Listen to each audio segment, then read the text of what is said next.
Welcome everyone to our webinar today, End Social Anxiety, Powerful CBT Tools for Everyone. I am super excited to be presenting today alongside my dear friend and colleague and mentor, Dr. David Burns. And I will say this is a topic that is a favorite for both of us. And we love the idea that it's a topic that can be incredibly helpful to patients and to therapists, but also so helpful to people in the general public. And therapists and general public struggle so much with social anxiety because we're all human. So we're excited to bring the kind of human aspect to our training to all of you today. We decided that we're actually going to start the webinar getting to know you just a little bit, and then we're going to tell you about ourselves and introduce our topic.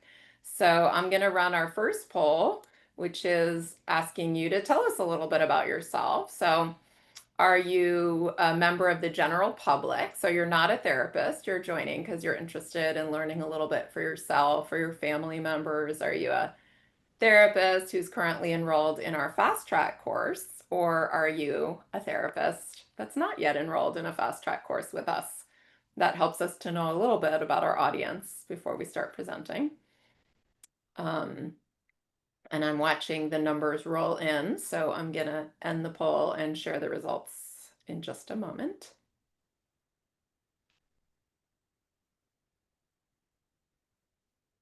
All right, it looks like the results are slowing down. So if you didn't get a chance to take the poll, that's okay, but I'm going to go ahead and end it and share the results. So David, we can see that 74% of our audience is a therapist who's not currently enrolled in the fast track course. We've got 4% of the audience therapist who's in the fast track course, and 22% is the general public. So about 80% therapists, about 20% general public.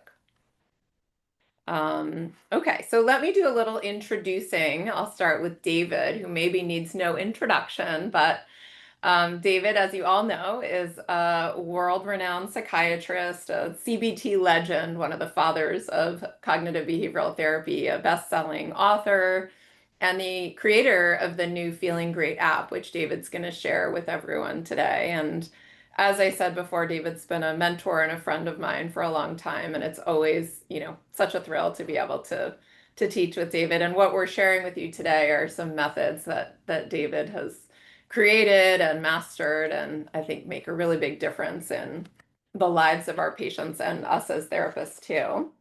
And let me tell you a little bit about who we are at Feeling Good Institute. So our mission at Feeling Good Institute is to elevate the practice of therapy so that patients can recover faster and more fully. And we train and certify therapists in TEAM-CBT, which is the powerful framework that was created by David Burns. And we help therapists move through a structured 5-level certification path, kind of a roadmap to becoming a TEAM-CBT therapist. And Feeling Good Institute was originally founded by Maor Katz, Angela Crum, and myself. We all trained with David at Stanford, and back then in 2010 through 2013, back then and before then even, the only way that you could really learn TEAM-CBT was to study directly with David, often for many years, or to go to one of David's intensives around the world. And we started Feeling Good Institute with really one big dream, which was to bring David's tools, techniques, and training style and make it more accessible to more therapists without compromising the depth or the quality. And everything that we do today still reflects our original intention, which is to help therapists get better so that patients can too. I also wanted to tell you guys that at Feeling Good Institute, we don't just teach techniques that we learned from David. We really try to replicate David's training style, which is built on one foundational idea that you only get better through practice and feedback. And we actually kind of double down on that philosophy. We really lean into it using the deliberate practice model. And it might surprise you to hear this, but you can see on this slide that experience alone does not make therapists better. We don't just get better by having more and more years or more sessions under our belt. We know this is true based on psychotherapy research studies. If anything at all, we all get a little bit less effective over time. But what we know does work is practicing and getting feedback and practicing again and repeating that cycle. And that's what we emphasize in all of our trainings, including the one that we're going to tell you a little bit about at the end of the workshop today. And that is the fast track course. So at the end of the webinar, we'll tell you a little bit about this program that we've created that's designed to help therapists level up their skills quickly and effectively. What used to take years and years of training, we now offer in a structured and highly effective training that you can complete in just 6 months. And I suggest that all my trainees take the course to get excellent really quickly. So we just want to let you know that what we covered today is kind of the tip of the iceberg for you therapists who are joining us, and that if you find it helpful, we'd love you to join us in the fast track course. So we'll share with you at the end of the webinar today all about the Feeling Great app, which therapists and the general public can make good use of, and also about trainings we have that can help you to become a better therapist. Also, many therapists in attendance will want to know how they'll get their CE credit. So just quickly, I'll let you know that you can access the CE survey, which will be in the chat box today, just before 1 o'clock, just before the end of the webinar. You need to be present for the full 2 hours. And if you're here at the end of the webinar, you'll see the link to do the survey in the chat box. As soon as you do that, we'll know that you've completed, and you'll get your certificate within a week. So you won't be getting it today or tomorrow, but you'll be getting it within a week of today's presentation. So now let's move on to the topic today, our learning objectives that we're going to help you to know by the end of today. You'll be able to describe the purpose of shame attacking exercises. You'll explain how self-disclosure reduces social anxiety, and you'll be able to describe the survey technique and know how to implement it effectively. So now I will move on and get us started with kind of the content of today. I also want to say excitingly that today is the biggest attendance that we've ever had. We had over 3,000 people register for our webinar today, which is an exciting all-time high, David. And we've got more than 1,000 people who've joined us already live today. So that's awesome. Welcome, everybody. So what we'll be talking to you about today is methods for social anxiety, but we want you to know that that stems from this framework, the TEAM framework. TEAM stands for testing, empathy, assessment of resistance, and methods. This means that with all of our patients, we use measures at the beginning and end of every session to help kind of assess our patients, to help check in with our patients, to track progress over time, and also to address any kind of alliance ruptures at the end of session. We also focus on empathy skills. We teach and train therapists in empathy skills, and we use these at the beginning and throughout every session with every patient to connect with kind of even the most difficult to connect with patients, and to form really, close and trusting connections. The A in TEAM stands for assessment of resistance. That means that we actually address and reduce resistance before bringing in methods. Many of the methods we'll be teaching you today are going to seem pretty powerful and pretty intense and incredibly effective. But before we kind of use methods with patients, we always do things to assess motivation, to reduce resistance, to boost motivation. We won't be covering that today, but we do cover that in a lot of our trainings. And then finally, the M in TEAM stands for method. And that means cognitive, behavioral, interpersonal, and other kinds of methods that we use to bring about really meaningful changes in our patients. So I will run this poll, the next 2 polls, so we get to know you all, and then I'm going to let David do a little bit of talking. I'm kind of taking over here, but so we're going to ask you guys, and David, you're welcome to talk about these polls as well. But we are essentially, we're asking you guys here. Oops, wait, let me run this poll. Sorry. I can respond to this one. Should I wait till we see the numbers? Sure, that would be wonderful. I just launched it. Took me a minute. So it's launching right now. So the question is, do you struggle with social anxiety? So many therapists in our training groups are so socially anxious, actually. So it would be really surprising if we didn't see that many attendees struggle with social anxiety. We can see the numbers rolling in here, and I'll stop and share the results in just a moment.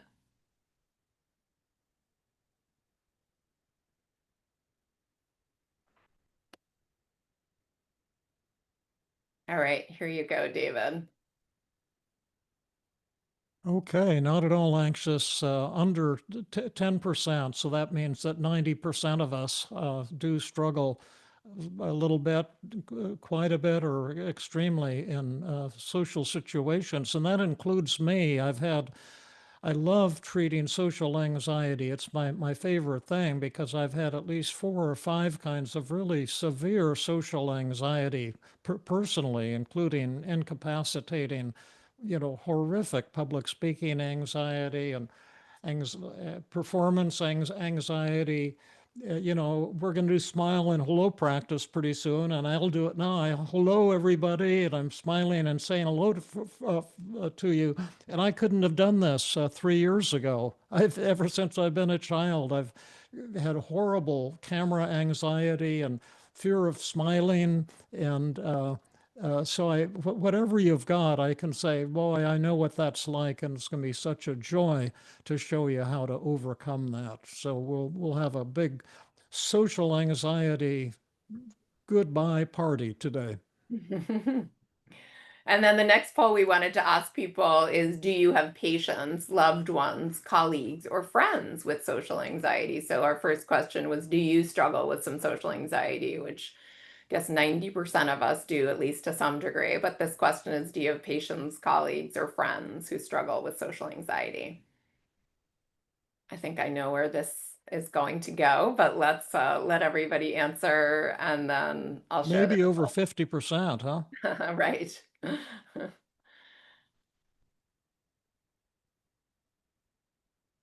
Okay. I'm gonna end the poll and share the results. You can see those, David. Yeah, 96%. Yeah, so it's certainly not rare and something we can all relate to for sure. And the emotional impact of social anxiety, it's more than just being anxious in social situations, but has to do with loneliness and finding a life partner and feeling isolated. Depression goes along with anxiety and social anxiety and feelings of inadequacy. And then maybe the strongest and most incapacitating feeling of all is shame. Social anxiety is almost always accompanied by shame. And so in the treatment, we want to reduce shame as well as the social anxiety, because you can argue that social anxiety, shyness per se, is not a negative at all. It's only the shame that makes it, really a bad thing for your personal life, for your relationships. And I'll turn it back to you, but I wanted to just say welcome to Johan, who's our son-in-law. And it's the first time anyone from our family, my daughter actually went to a couple of my workshops and worked at them years ago. So we have that in common to look back on. But was so excited, Johan, when I heard that you had registered and could attend this thing. It means the world to me, and I can't thank you enough. But anyway, back to you, Jill.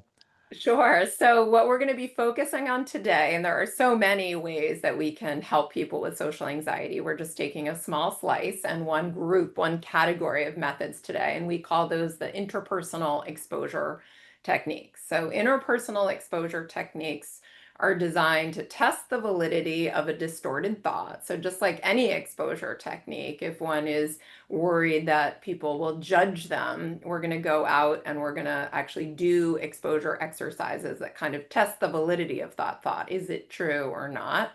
And the other goal of interpersonal exposure techniques, like any exposure technique, would be to overcome avoidance, right? The idea that all the things we're not doing continue to be scary and anxiety producing to us. And when we go out and actually face our fears, we overcome anxiety and we overcome avoidance. We discover that we like to say the monster has no teeth. The thing I've been so afraid of and so worried about is just not really true. So those are kind of two things to keep in mind of the purpose of interpersonal exposure techniques. And there are 7 of them that we're going to share with you today. We're going to teach you about them. We're going to demonstrate them for you. We have one video we're going to share with you. We have some audience participation. So lots of ways of bringing these 7 interpersonal exposure techniques to life. The first one that we want to share with you guys is called Smile and Hello Practice. David already referred to it already, and it sounds like pretty simple, but actually I think you'll probably realize if you have patients who struggle with really extreme and debilitating social anxiety, even smiling and saying hi to people, making eye contact can feel really frightening and very overwhelming. And so the way that we want our patients to do it is to practice it in the real world. It's not like we're going to just smile and say hello to each other in the office. We like to go out in the real world and practice with our patients. So we like to do lots of exposure outside of session if we can do that. Or outside of the office, I should say, within the session, outside of the office. And oftentimes we need to model it for our patients, show them what it looks like to smile and say hello, to be, upbeat and cheerful, to grab eye contact. We want to encourage our patients to do it. When we go out of the office with our patients, once we get their buy-in in the office, once we get out of the office, we sometimes need to be a little bit pushy. We need to demonstrate and then say, come on, now it's your turn. So helping our patients to kind of face their fears. And then we also assign it as ongoing homework. A couple of tips we want to offer you guys, and then I'm going to share a story with you that'll kind of bring this to life. And David has a story to share with you too. But one tip is that it's very helpful to go with your patient to observe them doing this. That's because your patients might say, oh yeah, I do that. I say hi to people. But actually they're, staring at their feet, they're looking at their phone, they're not smiling in an engaging way. And so when you take your patient out of the office and practice this, or if you go practice it on your own because you're working on your own social anxiety, you really need to kind of hold your feet to the fire. You need to put your phone away. You need to, look people in the eye, smile, say hi. We like to require it with every passerby. So that way you don't have to like muster up the courage to do it each time you do it. You're just like in the mode. You're going to walk down the street, and every person who walks by, you're going to smile, say hi, and keep going. You're going to Hi, also, Jill. David, you're practicing now. Yeah. You can say hi to Johan. Hi, Johan. So, yes, we did this in our Tuesday group. We have a practice group, and here we were in a Zoom where you can see each other. And so we went around the office, we went around the screen and, just smiled and said, hi, Stacy, how are you? And then Stacy said, hi, David, how's it going? But yes, the goal is make sure your patients do it. They do it wholeheartedly, that they use a loud voice. You can add gestures. You saw David go, hey, how's it going, right? Be friendly.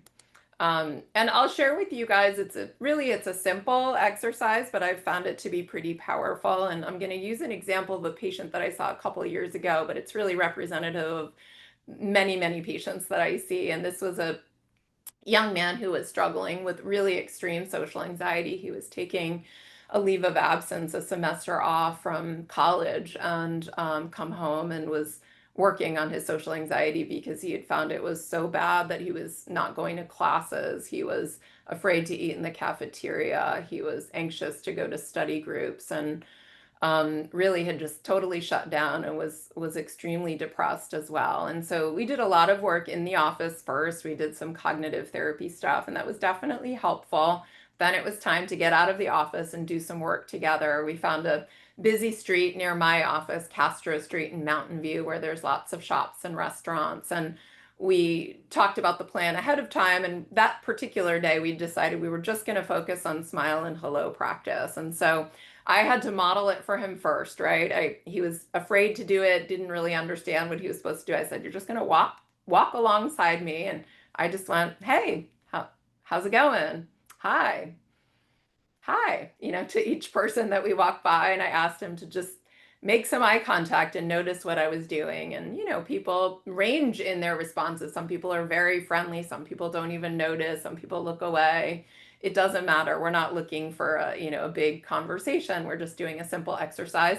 And then I turn to him and say, okay, now it's your turn. And we spent the remainder of our session just having him smile, say hello to every single person that we pass by. And by the end of the session, it didn't feel, nearly as frightening for him, and he was getting pretty good at it. And so then, just like we said on our earlier slide, for homework that week, I asked him every day, 15 minutes a day, find somewhere that you can smile and say hello to people. And we brainstormed, you could do it in the grocery store, you could go to Target, go to Costco. So even if you don't have a town with a big main street, people can go anywhere and just commit to every passerby they need to smile and say hello to. And David, will you share your story with us? Well, yes, when the when Feeling Good came out, eventually I got some TV appearances. It was terribly difficult, and but somebody after one of them said, you did great on TV, but you didn't smile, and you have to learn how to smile for the camera. And I kept hearing that from people, and I was really peculiar looking when I was little, and I got teased a lot, and I got enraged, and I hated having my picture taken. And up until a few years ago, I was just, you know, hated my picture taken, and if anyone tried to get me to smile, I would just get angry. Yeah, so it was a serious issue. So I decided to try smile and hello practice, but I wanted to start with something easy. So I walked around downtown Palo Alto, and but I started just by saying hello to inanimate objects like a telephone pole or a fence or something like that. And I got used to that pretty quick. And then I moved on to animals. And dogs were especially good. Say, oh, hi, good to see you. And they're so friendly, and they'll come up and they'll lick your face, 95% of them. And, cats, find a cat and hello, and you're such a pretty cat. And then I moved on to humans, and now I can say hi, hello, and smile, and it's no problem. But it was put a real crimp in my style for the longest time, and that was the approach that I used. Love it. And I also love that all the methods that we're teaching you today are methods that we practice ourselves and we ask our patients to do, right? In the spirit of we would never ask our patient to do something we weren't willing to do ourselves. Do you want me to Well, keep going, David, or you yeah, want to well, jump in here? self-disclosure is another Yeah. tremendous technique, and I've used a lot with my students on hikes and things like that. And the idea is that shyness is never a problem. It's your shame, and that shame, as you pointed out, Jill, cannot exist without secrecy. You have to keep something secret to be ashamed of it. And so you can use self disclosure to share your feelings of anxiety, inadequacy, and shame with others.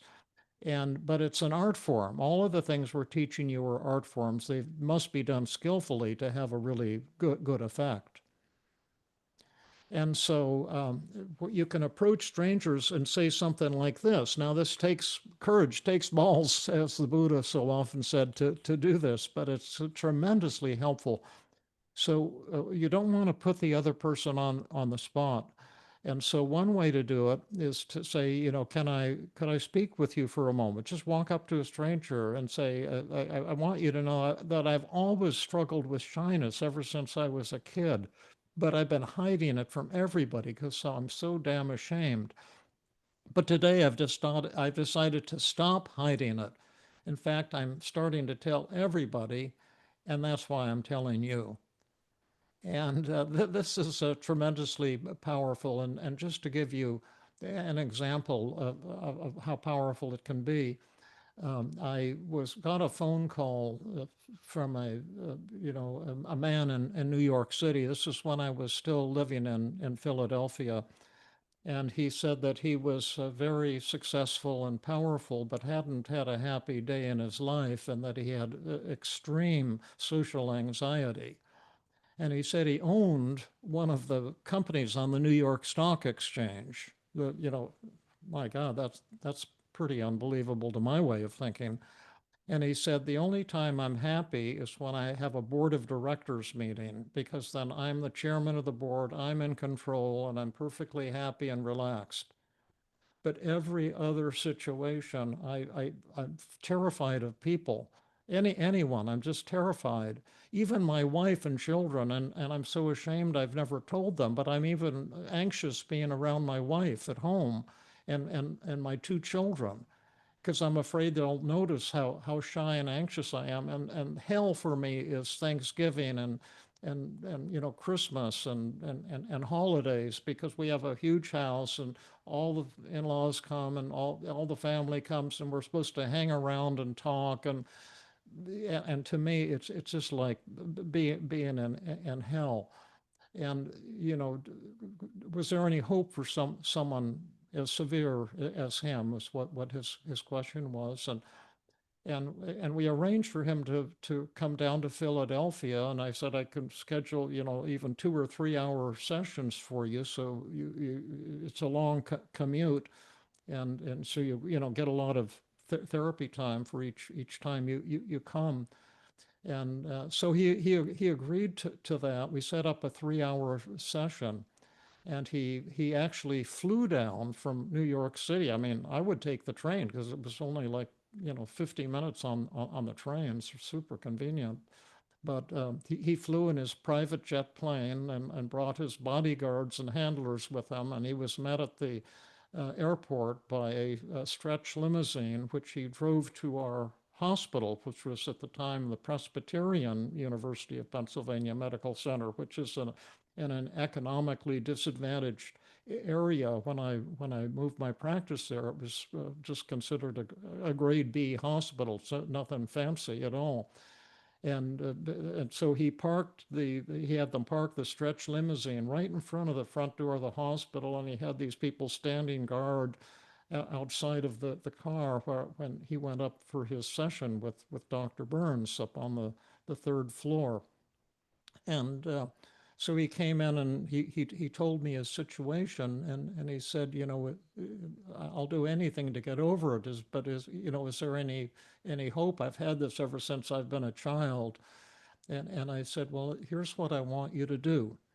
I'd like you to leave the office, walk 3 blocks to the train. There was one of these, not a high speed type train, but it goes underground and then up, and it's kind of a I don't know. The people in our neighborhood would be the kind of people who would take this little train. I guess it went to different areas in Philadelphia, and I said, I want you to get on that train, and I want you to sit down next to strangers. And I want you to tell each of them, just say, I want you to know I'm a very wealthy, powerful man from New York City, and I own one of the companies on the New York Stock Exchange. But I've never found happiness because I'm so afraid of people, and I've been hiding it and because I'm so ashamed of my shyness.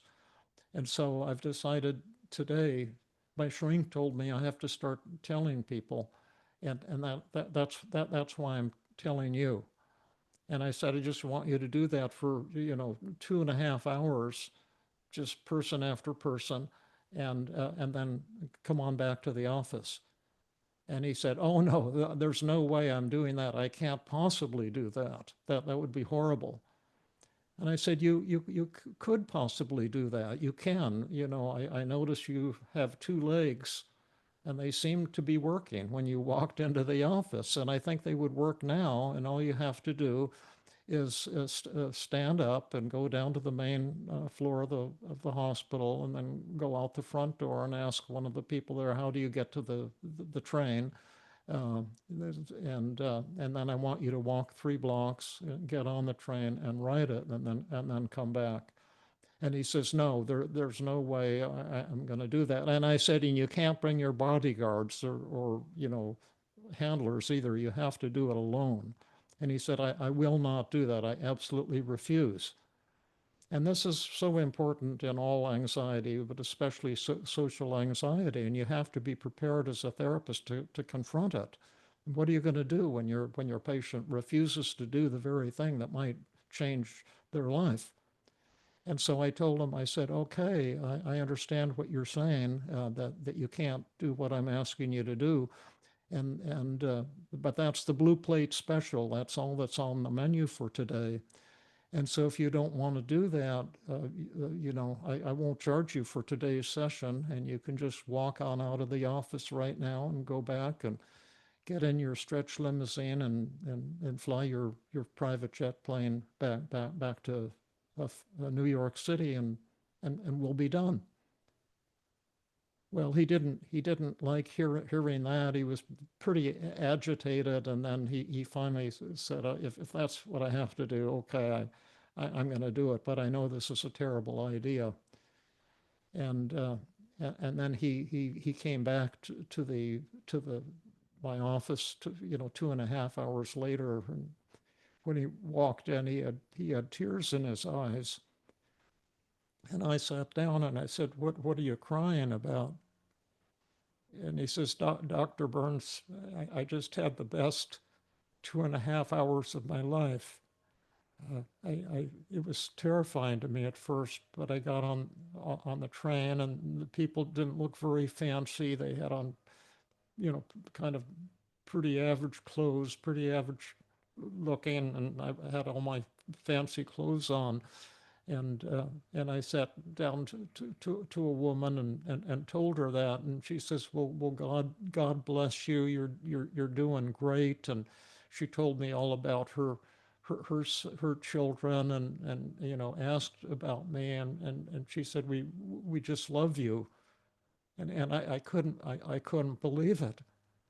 And and then I went and I told another one. I got the same message, and I talked to 5 or 6 people, and and I couldn't. I can't believe the outpouring in love. I thought people would judge me and put me down and laugh at me, and they were so supportive. And I can't thank you enough. And to tell you the truth, Dr. Burns, I think you cured me. And so we that was the end of his session. He went back to New York and phoned me that all his social anxiety had completely disappeared, and he didn't need any more sessions, and he was very grateful. But that's self disclosure, and the power in it can be just tremendous. And all the techniques we're showing you today have tremendous potential power, but they have to be done skillfully. And sometimes it takes a little nudging or a lot of nudging from the therapist in order to save the patient, because everyone's going to want to wimp out at the last minute. I know, because I've had to confront. I've had 17 fears and phobias that I've had to confront. And so I know what it's like. I've fought confronting my own fears. But if you're willing to do it, the simplest things can sometimes have the most profound, life-changing, life-transforming effect. And the self-disclosure technique is extremely versatile, right? So we can share all sorts of things with people, and quite often the things that we're most uncomfortable about and worried about are the things that bring about the most closeness. And so even little things I've had in our training groups, that just when a therapist speaks up in a group and says, I'm a little slow to learn concepts, things take me a while to learn, and I feel kind of embarrassed about it. It just brings about so much openness and warmth and intimacy. And so we encourage you to really try and use the survey technique with your patients, and also use it in your own life. And that way you can see how it works and how powerful it can be. And the other thing is, David, we always tell people that you want to have your patient practice their self-disclosure with you in session, so that you might be able to help them think about how they're saying it, right? Are they saying it in a way that's appealing to other people, in a way that's vulnerable, versus maybe I'm so depressed that I'm making other people feel worried about them or something. So just some thoughts about bells and whistles on self-disclosure. Um, Self-disclosure actually leads so beautifully to our next method, which is called the survey technique, because quite often in practice, we actually use both self-disclosure and the survey technique kind of in combination with each other, right? And so with the survey technique, you're asking people questions in order to test the validity of one of your negative thoughts, or in order to actually collect data on one of your negative thoughts. So, for example, if you're ashamed of your public speaking anxiety, you can share your public speaking anxiety, meaning you can do some self-disclosure, and then you can ask, have you ever had public speaking anxiety or shyness? Or do you know anyone who struggles with public speaking anxiety or shyness? That's kind of part of a survey technique you could do, or part one. And then another type of survey technique might be sharing something that's vulnerable using self-disclosure and then asking, do you judge me because of this? So you might say, I struggle with public speaking anxiety, and I'm wondering, now that you know that about me, do you judge me? So I can tell my example. Is there anything else you wanted to say about survey technique, David, No, I or? think you're doing great, Jill. Okay. So I'll kind of build on the story I shared with you further. The patient who I did smile and hello practice with on this kind of busy street, we worked some more on, a range of different social anxiety and interpersonal exposure exercises. We actually walked around and had him ask for directions and had him ask questions at restaurants, did a couple things like that. Then we decided that we were ready to kind of up the ante and do something really challenging, which was going to be sort of self-disclosure and the survey technique. So he actually brought a clipboard, so he looked kind of official doing a survey. And we stopped people on the street. And the first survey that he conducted, kind of like on the previous slide, was probably the easier of the two, which was to introduce himself to people. He basically would stop someone and say, I have a very quick 10-second survey for you. I struggle with social anxiety, and I'm just trying to collect data today. Do you struggle with social anxiety, or do you know anyone who struggles with social anxiety? I'm just trying to figure out if this is like a common affliction.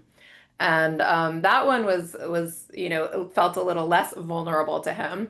And people would stop, they would answer, and pretty much every single person, as you saw in our audience today, either said, "Oh yeah, I'm a little nervous in social situations," or um, of course, I know people, I'm an engineer in Silicon Valley. Everyone has social anxiety. So people were very actually, kind of supportive, and answered the survey. There were some people who said, "Oh, no, I don't struggle with social anxiety," and then just kept walking, right? So it's not like every person is going to be warm and friendly. But the next survey we decided to do, that went well. And he was like, okay, I understand. This is definitely not me. I'm not suffering alone with it. But we decided that we wanted to make it a bit more vulnerable. And so we had him stop people and basically say, I'm a college student, and I'm really struggling a lot with social anxiety, and I worry a lot about people judging me. And so today I'm kind of confronting my fears, sharing my anxiety, and asking people, do you judge me knowing that I'm anxious in social situations?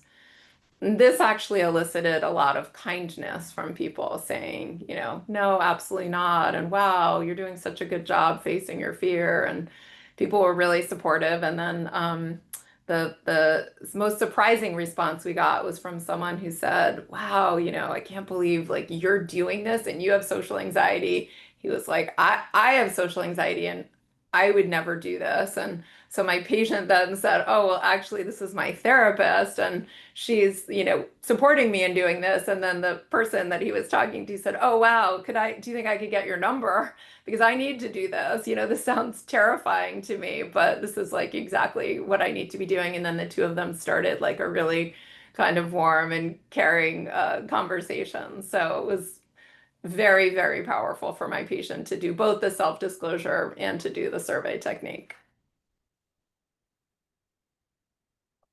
So we decided that we would like to call on someone from the audience to share something vulnerable with us, to do some self-disclosure, and then to conduct a survey today. And I think Mike is going to unmute someone who reached out and said they'd be willing to volunteer. So Mike, can you help us with that? Yes, she should be just rejoining the webinar shortly. I think just log out Yeah. and then log back in.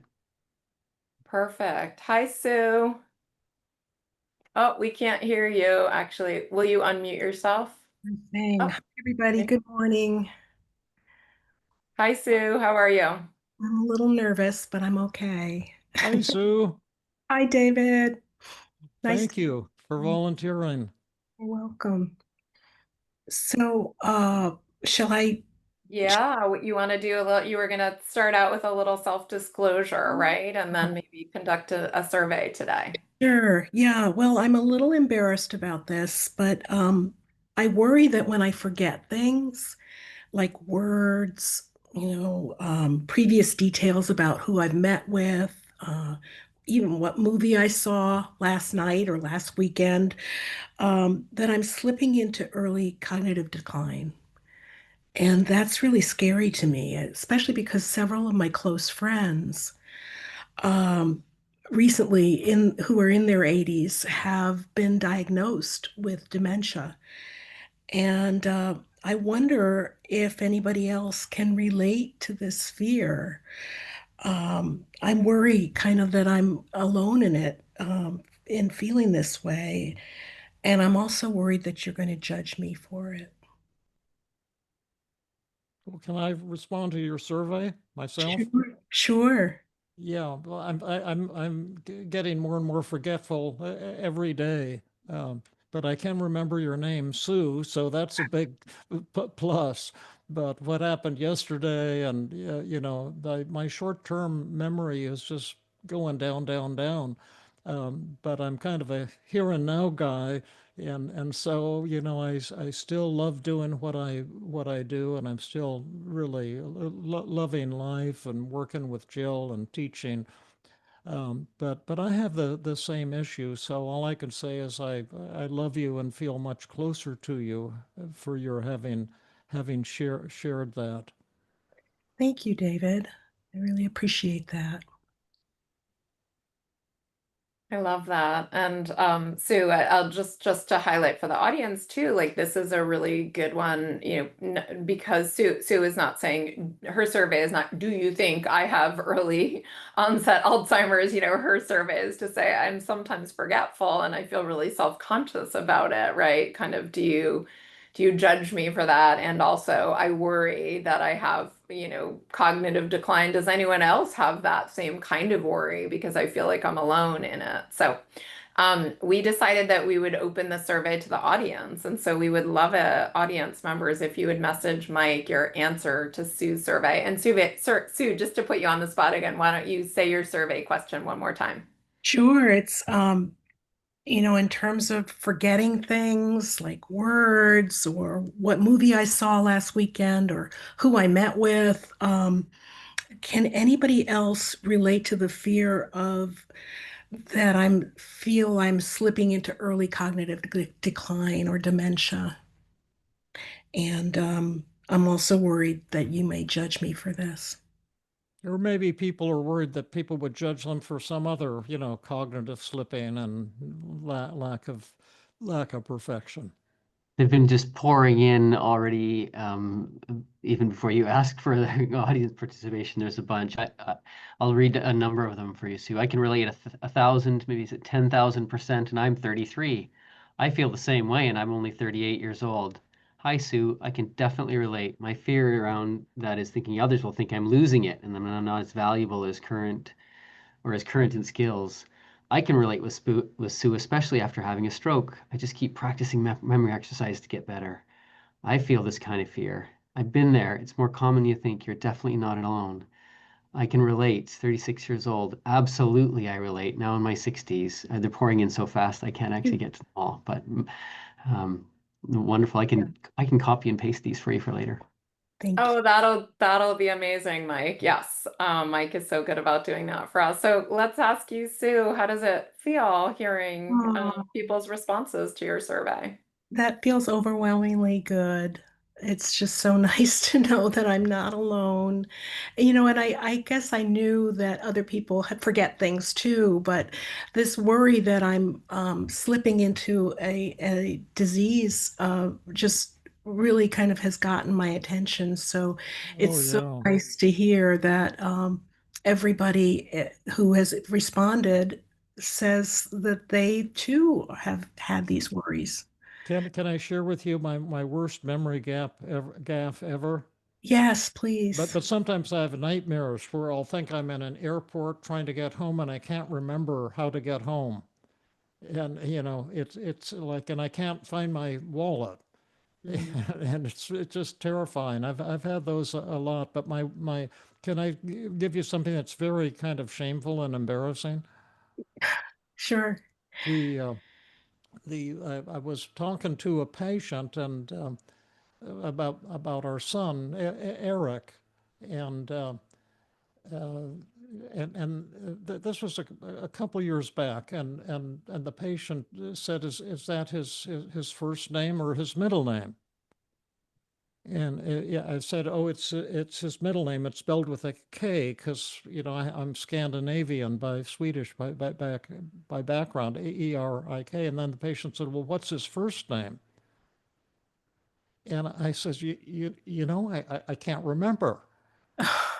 And and I got so ashamed and panicked over it, and so I worked on it for 2 days, Mm. trying to figure out what his first name was, and I could not, for the life of me, figure it out. I know this sounds just horrible beyond words, and so finally I asked my wife.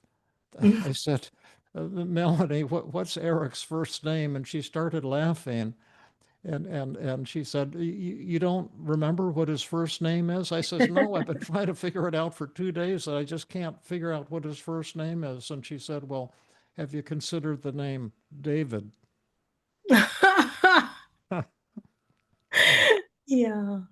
So that's what his name is. I never knew that because I know him by Eric, but his real Yeah, name is David Eric. David Eric Burns. Well, And that's why he I goes just by love Eric, him. I'm I so see. proud of him, and I'm so embarrassed Oh, to confess that. But I think we've all got these flaws, and if we share them with dignity, and not with shame, I think it can bring us all so much closer together. It doesn't have to be a memory problem. It can be any kind of flaw. thank you.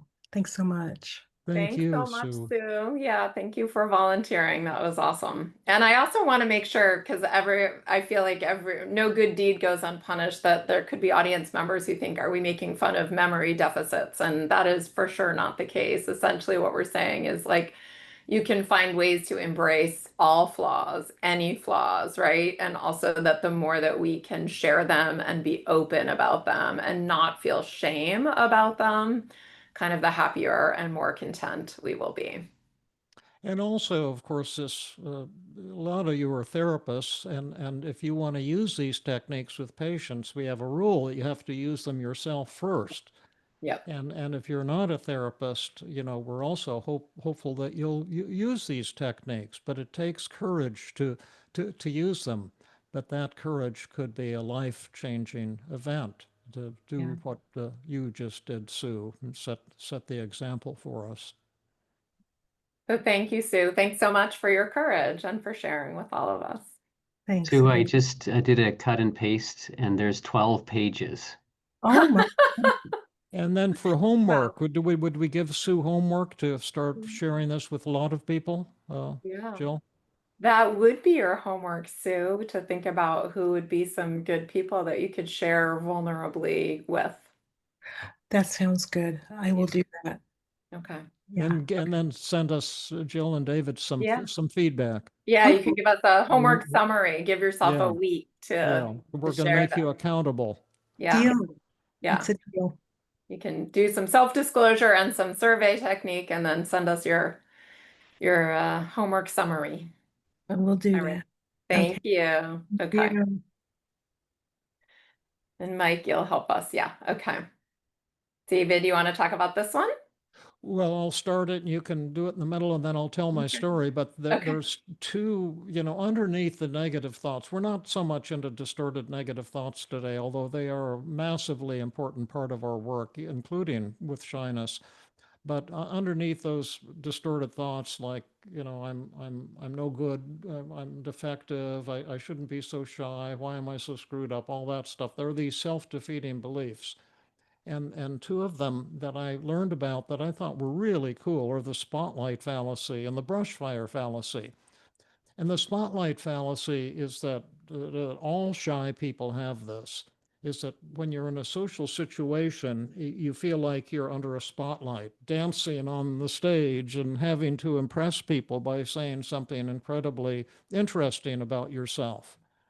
But you realize and think, gosh, I can't think of anything interesting to say to this person. So you start racing, your mind starts racing and trying to think, what am I going to say to this person so I don't bore them, so I don't put them to sleep. Meanwhile, they're talking to you, say a stranger at a social gathering or a party or something, and you're so preoccupied figuring out what you're going to try to say next that you don't even notice what they're saying. And so when they stop, you respond with whatever little speech you decided to give or something about yourself that you know damn well they won't really care about. And they feel like you're not listening. So they get frustrated and they say, oh, I've got to talk to so and so on the other side of the room. And they're off. And then you say, oh, just what I thought, I got rejected. And that's how it works. That's called the spotlight fallacy. And Jill will tell you in a minute, and then my story will reinforce why this is a fallacy. Because people like you not because you're interesting and can impress them, but because you're interested and then can impress them with themselves. But more on that in a few minutes. The brush fire fallacy is the other half of these two self-defeating beliefs. And that's the idea that all human beings are clones of each other. So all human beings think the same way.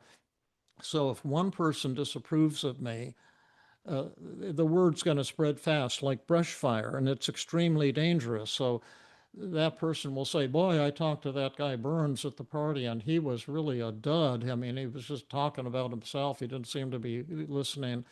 And then, oh, well, that person will tell three others about Burns, and then each of them will tell three others, and it will spread exponentially. So by tomorrow, I'll be the laughing stock of the San Francisco Bay Area, and that's called the brush fire fallacy, and that's what makes disapproval so threatening because you think everyone's going to react in exactly the same way. And both of these things, as you can imagine, are traps, right? So they're fallacies, they're self-defeating beliefs, right? They're belief systems that people have about social situations that make them think all the world's a stage and therefore I have to perform. And if I mess up, everyone will know. And we know these things are not true. And so the goal of the talk show host technique is to kind of push against those or disprove those fallacies to work against them. So instead of trying to be all interested and impressive, interesting and impressive, the goal is instead to be interested, right? To be like a good talk show host who basically is just fascinated with their guests, right? Talk show hosts are not talking about themselves and seeming interesting. They're just really good at bringing out aspects of the person that they're talking to. So when we do the talk show host technique, the goal is to have your patient talk to strangers and keep the attention on the stranger. So ask questions, ask follow-up questions, give compliments, just be really interested in the person that you're talking to. And sort of, agree with their ideas. Oh, that does sound really cool. Oh, I can see how you could say that. Tell me more about that. I've always wanted to learn about this or that. I also think that, when you start sort of just paying attention to the other person and take the pressure off of yourself, that in and of itself can feel pretty relaxing, right? My challenge is just to learn about the other person. That's kind of it. And then, of course, the idea here is that your warmth and interest in the other person will always be more than sufficient, right? Because ultimately, most people just want to feel good about themselves. And so if you're talking to them and you're interested and you're sort of making them feel good about themselves, they're probably going to feel good and think, oh, this is someone that I really want to hang out with, more often, right? Um, and then, yes, I know, David, you have a story here, I think, but the goal is to, You can practice this with your patient in the office. That's very powerful, actually. You can take turns practicing being, the person who's the talk show host and answering and then role reversing and things like that. So demonstrating for your patient how you can be interested in anything and then allowing them to practice doing it. You also then want to give them homework like you saw us do for Sue. So a homework assignment for them to practice with at least one stranger per day. And again, honestly, I can do this with someone in the grocery store. I just noticed something in their cart and I can ask them, oh, I see that you have soy milk in your cart. And actually, I've never bought soy milk, but I'm wanting to try something that's non-dairy. Like, do you like it? And why do you like it? Oh, tell me. Oh, I also noticed, just starting to engage and ask questions and seem interested. And then, of course, if you can go out of the office with your patient, you can take turns using the talk show host technique with strangers and you can give each other grades. And these are things, sometimes we fall flat, sometimes we don't do a great job, sometimes we need to practice another round. And so they're kind of a strategy you can use to have fun and keep getting better at together. And David has a beautiful story here. I'd love to hear it. yeah, when I went to Amherst College, I was a philosophy major, philosophy of science. But my senior year, and I planned to go on to philosophy graduate school, but my senior year, I read a book by Ludwig Wittgenstein, who many now consider the greatest therapist or the greatest philosopher of all time. And I couldn't understand the book. It was rumored that it contained the solution to all the problems of philosophy, but that only 7 people in the world could understand it. And I decided to write my dissertation on it, or senior honors thesis, or whatever it was. But I didn't understand it. I was reading it for 6 months and I couldn't figure out what the hell he was talking about. And then it hit me like lightning. One day I was walking across the Amherst campus and I finally saw what he was trying to say, which was so simple and obvious. And at that moment, I understood the solution to all the problems of philosophy that had ever interested me. And so I got excited and I went to my supervisor and said, I don't think I'm going to go to philosophy graduate school. I think I'll go to psychology instead, because Wittgenstein wanted his students to give up philosophy and do something practical. And so that's what I want to do. And I think clinical psychology would be good because then I could help people. And my supervisor says, no, you have to go to medical school, not psychology graduate school. And I said, that's ridiculous. Why would I want to do that? I'm not even a pre-medical student. The only thing I never wanted to be was a doctor. And I haven't had any biology class since 7th grade. How can I get into, medical school without being a pre-medical student? And he says, don't worry. He says, you can probably talk your way into anything. Just apply to medical school. So I said, well, why? He said, well, because only medical doctors can prescribe medications. And in the future, medications are going to be so important in psychiatry and psychology. So I reluctantly applied to a bunch of, medical schools, and I think I might have had good recommendations because I was a good philosophy student, and I got interviews at quite a few of them. And when I went to the Stanford, the for my that was my first interview. It was in the basement of there was a museum. They have a Rodin garden and all these great treasures, and down in the basement is the anatomy and area. And I was going to be interviewed by the chairman of the Department of Anatomy. And I said, "Oh my God, what if he asked me about my research in chemistry and all my science background and everything?"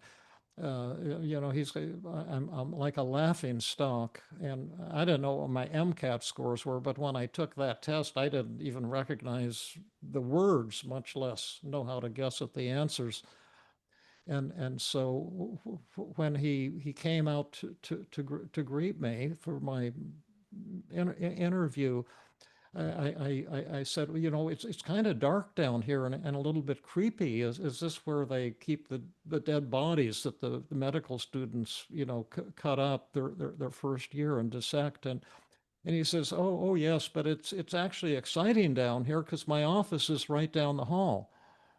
And I said, oh, well, that's cool. Could about my office, my laboratory where I do research. And I said, oh my God, would there be any chance I could see your laboratory and you could tell me about some of your research? He got all excited and he showed me his laboratory and I looked at a machine. I had no idea what it was, but I read the name of it on the metal plaque that it was some kind of a, you know, inverse photon radiographic, blah, blah, blah analysis machine. And I said, oh, I see you've got one of these. Do you use this in your research? And he says, oh yes, we just got that machine yesterday and it's really exciting. And I said, well, tell me about your research. I'd love to learn about what you're doing. And he started talking and I just kept asking questions. So I didn't want him to ask me any questions. And he got more and more excited. And I said, can medical students here, you know, do this kind of research? And he said, oh, absolutely. And blah, blah, blah. And then after a while, he looked at his watch and he says, oh, you know, I'm sorry. This was supposed to be a 15-minute interview max. And we've been talking for almost 2.5 hours. I lost track of time. And I've got an important meeting over in the quad of the medical school. Here, we can walk in that direction together because that's probably where you parked your car. And so we started walking. We were going up the steps out of this basement area into a big grassy area that's about like four blocks to the medical school. And he says, you know, by the way, I forgot to ask you who you are. And I said, oh, I'm David Burns from Amherst College. And he said, well, David Burns from Amherst College, I want you to know that you're the kind of young man we need at the Stanford Medical School. And I couldn't believe what he was saying. And I said, well, I'm so flattered to hear you say that, but sadly, I'm pretty sure I won't be able to go to medical school here. And he got indignant. He says, what do you mean you're not going to be able to go to medical school here? Do you think Harvard's going to make you a better offer? That's nonsense. We can up any offer they might make you. And I said, well, no, it's not that. But you see, my dad's a minister and we don't have much money. And he believes we're very conservative that borrowing money is immoral. And I've heard it would cost over $100,000 to go to Stanford Medical School. And so there's no way, you know, that would be possible. And then he said, that's nonsense. I'm the chairman of the admissions committee. And I want you to know you're the #1 choice for the upcoming class. And there's no way you're not coming to Stanford. And we're going to give you a full scholarship for tuition, room and board, living expenses, everything. You're not going to pay 1 penny to go to the Stanford Medical School. And I'm going right now to the meeting of the admissions committee, and I'm going to tell them that. And you're going to get a letter tomorrow morning in the mail. Of the acceptance letter and the confirmation of everything I just said. And I said, well, that's an offer I can't refuse. And but I couldn't believe it. But it was just expressing an interest in him and not trying to impress him with myself, because I couldn't have. I didn't ever do any biology experiments or do any work in the lab. I didn't have any research. I could talk philosophy, but that has nothing to do with medicine. And yet caring about him and being interested in him changed the whole trajectory of my life. I'm so speechless. Such a beautiful story. As many times as I've heard this story, every time it's so touching, so beautiful, and so true. So many people are so caught up worrying about impressing other people and worrying about their flaws, right? And if we can just focus on kind of what's beautiful in people around us, we'll be a lot better off.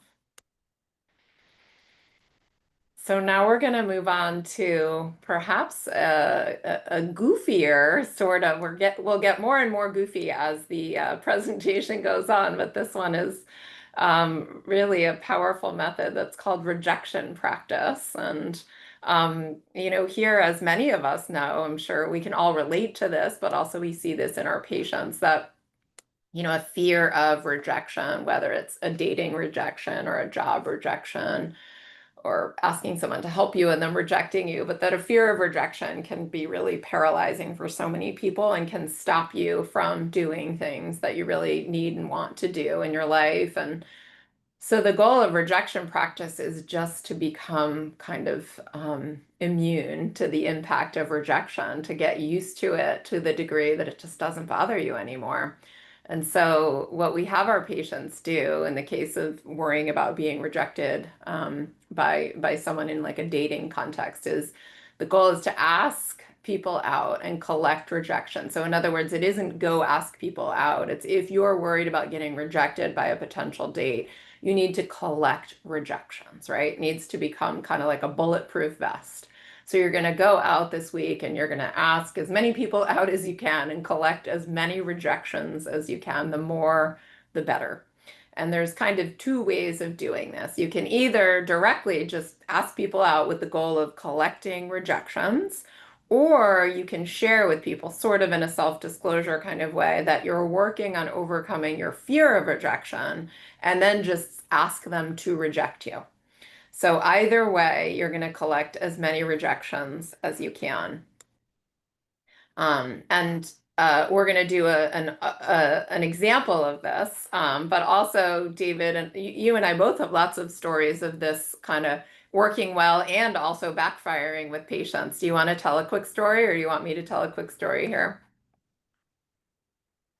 Oh, you want me to talk about Kai No, sorry. We will. Sorry. We'll get to that. I guess let me just say a word or two, and then we can do our practice with Stacy. What I was going to say is that, you know, we've had a lot of people, patients, but also actually even therapists in the Tuesday group work on this. And sometimes what we like to say is that you only get credit if you actually get rejected. And so what we've had happen, which is very funny, is I remember a member of the Tuesday group who was a good-looking guy but super anxious socially. We asked him to do rejection practice and then to report back to the group and tell us how the rejection practice went. Oh, And yeah. he was Yeah, I'm working with out you at a now. gym, and so he asked this woman at the gym out on Oh, a yeah. date. Yeah, I'll finish. I'll finish.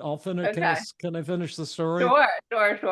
Yeah. This was the fellow I was helping out, and he was, you know, extremely anxious and shy, and so, you know, I said, you've got to do this rejection practice, and he kept resisting and resisting, and finally he was in the gym climbing a wall, and and he noticed a really attractive young lady climbing just a few feet away, and he said, I would really appreciate it if you'd reject me because I'm trying to overcome my fear of rejection.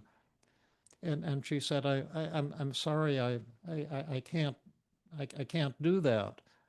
But what I could do, if you're interested, is to give you my phone number. So that's what you meant by it backfiring. Yeah, Exactly. that was Right. such So we've a had neat. lots of experiences with patients too, where certainly patients who have collected plenty of rejections and just gotten used to it and it worked beautifully. And then patients who've tried to collect rejections, who've gotten acceptances and gone on dates as a result of it. And then we like to tell them, well, you don't get credit unless you actually get rejected. The goal is to collect Yeah, as many rejections because of course it feels great when someone says, I'd love to go out with you. But what we want you to do is be able to feel pretty neutral when people say, I reject you, right? yeah. So we're going to show you how it works, right? So we have another volunteer that Mike is going to help us unmute. I see Stacy coming on screen, and Stacy, can you unmute yourself? Yes, hello. Hi, Stacy. So will you tell us kind of just a little bit about what what makes you anxious? What kind of a rejection is making you anxious? And then we can kind of show you how it works. We can reject you if you allow us to. Yes, well, in full self-disclosure, right? This is very anxiety producing, but I'm here and I'm wanting to ask a favor from the two of you, whom I admire and respect, and I'm so happy that I get to work alongside in the Tuesday group and Jill with you at FGI. And so I wanted to ask if either one of you might write a positive review for me. I'm trying to, continue to build my private practice, and a review on social media or, on my Psychology Today profile would really boost things for me. So I would love to ask, if either one of you would do that for me. Well, I can answer that right off. I don't do these endorsements, and I reject you. And Well, go yeah. ahead, Stacy. You can respond. No, please reject me first. And then I actually had that was my plan for today. And I actually had another request too. So Okay. reject first and Okay, so I'll reject you as well. So no, Stacy, I won't write a letter for you on social media. I don't feel comfortable doing that. Well, thank you. I understand and I appreciate your honesty. And so actually I had something else happen this morning. I thought this would be a really good request. I actually played pickleball this morning, and now my back really hurts. And David, I know that you have suffered with back problems in the past, and I wonder if you might give me a back massage to help me with my pain. No, my wife is watching. That was a funny one, Stacy. Yeah, no, I will not massage your back either. Totally acceptable. Thank you both very much. Okay, and so just also to make well, actually, we can ask you, Stacy, how does it feel? And then I just wanted to make a couple other comments of how this could go, or we could even practice a little more role reversal. But how's it feeling for you, Stacy? Yeah, even knowing that I am planning to get rejected, it does bring up some anxiety, but also it's okay, right? I survived it. Um, and I think it makes it easier to ask each time, Hmm. practice that. So And then also we can practice by saying, like, Stacy, I'll do this with you. If I were to just say, yeah, Stacy, I'm gonna ask you to go out to lunch with me, and I just want you to reject me, right? I just need to practice being rejected. So, Stacy, will you go out to lunch with me? no, I don't want to go out to lunch with you. The idea sounds terrible to me. And no, I reject you. And then I'm gonna say thank you for the rejection. I totally appreciate it. This is super helpful. I got to collect like maybe 10 more of these today. Yeah. Stacy, I have a request for you. I'm working on this statistics article on a new way to measure the placebo effect, and it's mainly statistics. It's quite a long article, but I need a general public type person to read it and to edit it for me to make sure it's really readable and appealing. It would only be a few hours of work. But you seem like a smart person, and I'd really like you to read and edit it for me. Would you be willing to do that? Well, I appreciate that, but no, I don't think I have the time to be able to do that. And no, Are you rejecting me? I am rejecting you. Thank you. All right. Well, and we also kind of morphed it a little bit into no practice, which is also a method that we use that we won't be talking about specifically today, right, David? But it was sort of a combo Yeah. of some rejection practice and no practice. Um, I would also say that, yeah, this is we kind of demonstrated the non like romantic asking out. And I suspect a lot of people will be like, oh, but the stakes are so much higher with the asking someone out romantically. But I can tell you, yes, that's true. And this is super effective in that regard. My patient that I told you guys about earlier, again, went back to the same location and literally had him asking people out on the street. And similar to what David shared earlier with the climber, like he had lots of people who said, no, I'm not going to give you my number. But he had one person who gave him his number. So again, really built up a ton of kind of confidence is not the right word, but just nonchalance, being able to collect a ton of rejections and just be like, yep, no, now I know it's not that bad. All right. Should we say thank you to Stacy and move on Thank to you, the next one? Stacy. Yeah, Thank Yeah. appreciate you. it. Thank you, Stacy. Thanks, Mike. And you want to share this story, David? Yes, we have had a tremendous young man, a medical doctor in our Tuesday group, and when he started with us, he was living in Texas and started attending virtually, and he had extreme shyness and social anxiety. And so one of the techniques he decided to use, because he wanted to, get his love life moving forward, was rejection practice. And so he was the one who put the twist on it to tell people he was trying to overcome his fear of rejection and then asking them to reject him. And he was describing that in our Tuesday group, and where we break into small groups, and he was in one of the small groups, and Shan Mary, who's also in the Tuesday group, who's now doing, I think, a certified psychiatric nurse practitioner, was in his small group, and she was also struggling with severe social anxiety. And when she heard him describe what he was doing, these rejection practice exercises, she was very impressed with him and got very attracted to him. And so she confronted her social anxiety fear after that group and sent him an email and said, I was so impressed with what you were talking about in the Tuesday group. And spring break is coming up.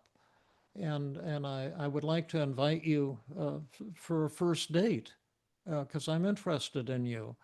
And if you're interested, I'm going to Hawaii for spring break, and we could meet for a date in Hawaii.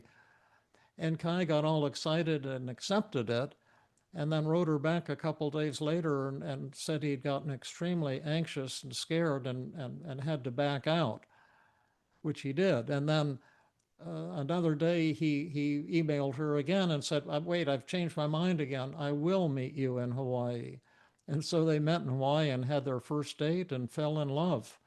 And they were recently married here in the Bay Area. He moved to the Bay Area and they got married. They had a beautiful Cambodian wedding, and uh, and they're now living happily ever after. But it all started with rejection practice and a little bit of courage. And so we love you, Kai and Shan Mary, and we're so incredibly proud of you.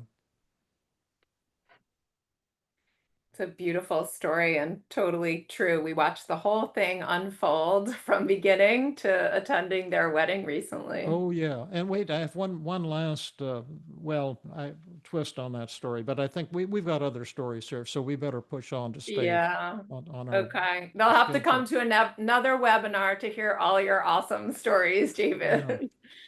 Um, okay. Yeah. Do you want to talk about this one? Shame Yeah, attacking shame attacking exercises? Yeah. exercises, as far as I know, were developed by the late Dr. Albert Ellis, who was the kind of the grandfather of cognitive therapy from New York, and he talked about how thoughts create our feelings and should statements he was an expert in. But one of his ideas was that underneath all social anxiety is the fear of making a fool of yourself in public. And so he created what's called a shame attacking exercise, where you have your shy patients do something bizarre in public and make a fool of themselves on purpose so as to discover that the world does not come to an end.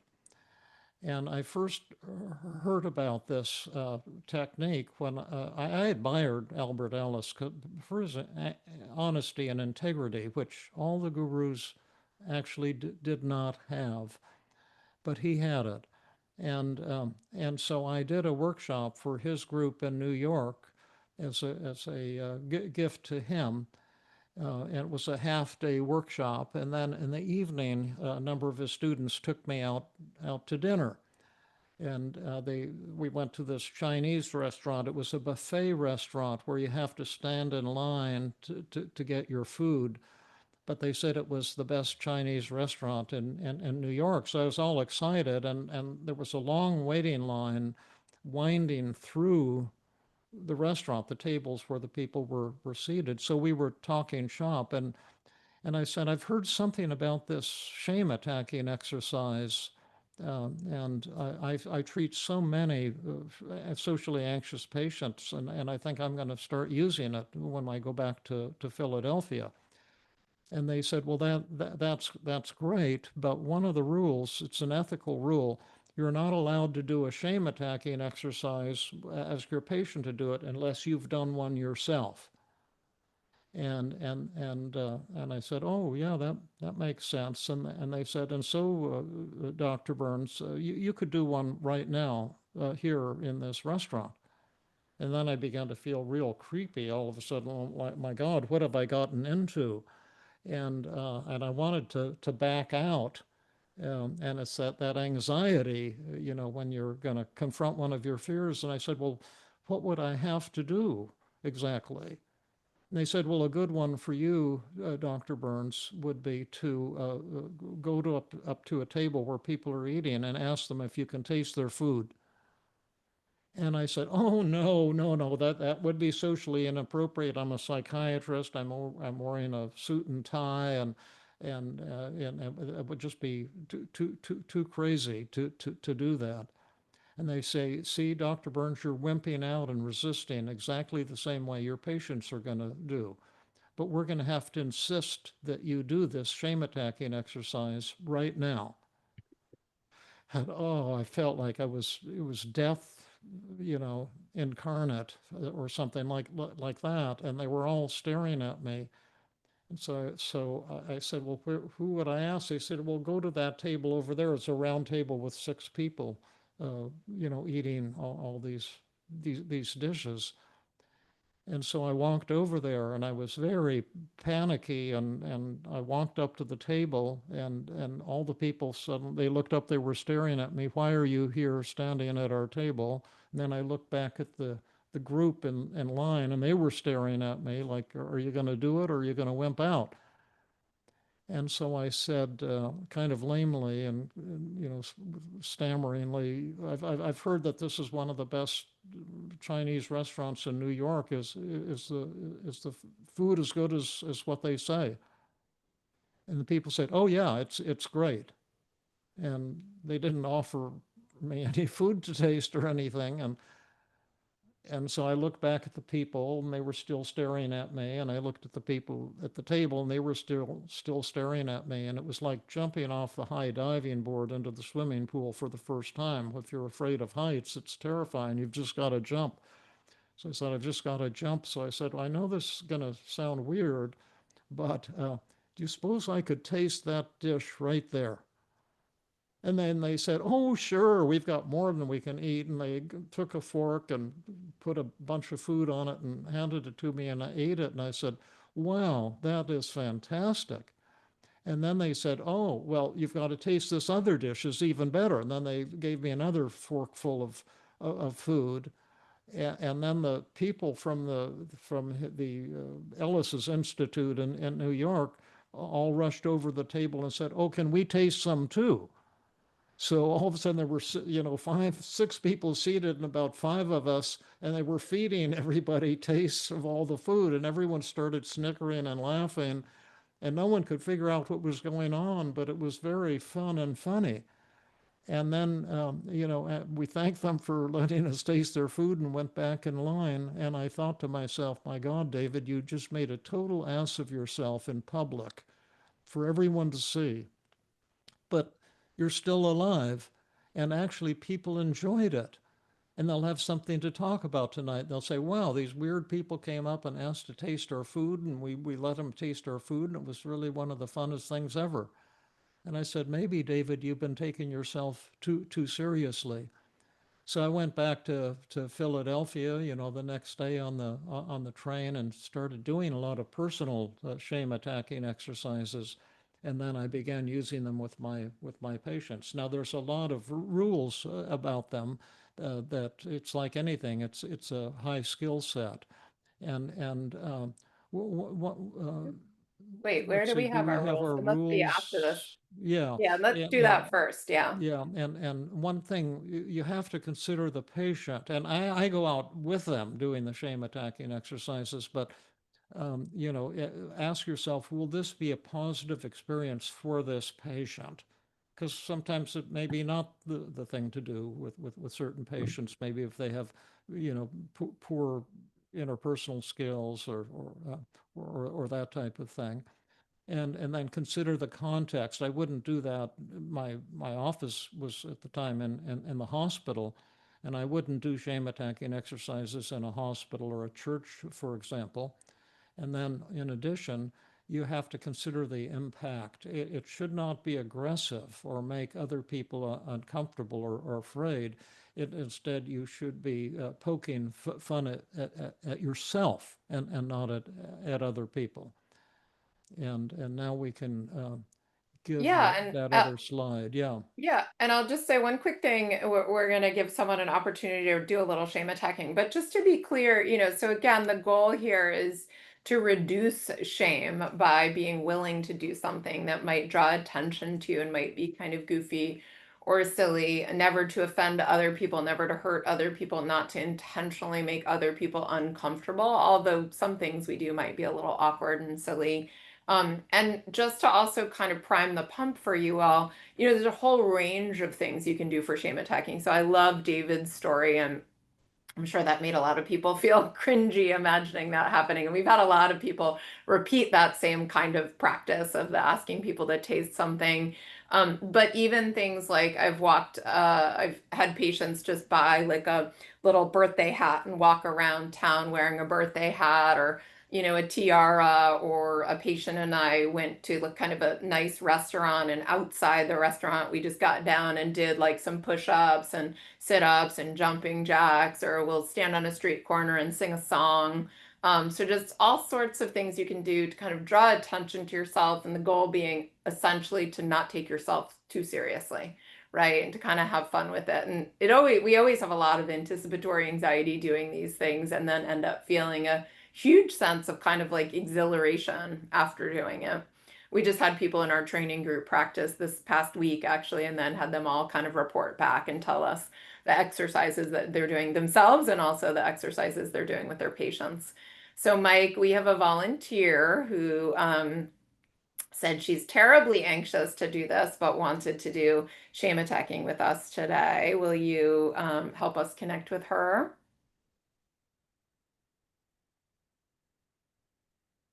Katie. So Mike, I'm sure you're working on unmuting Katie and showing us. We can see you now, Katie. Will you unmute? Yep, there you go.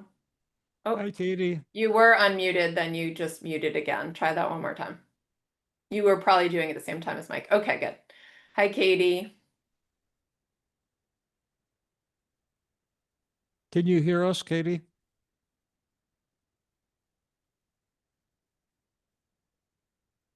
Oh, wait, she looks like she's now connecting to audio or something.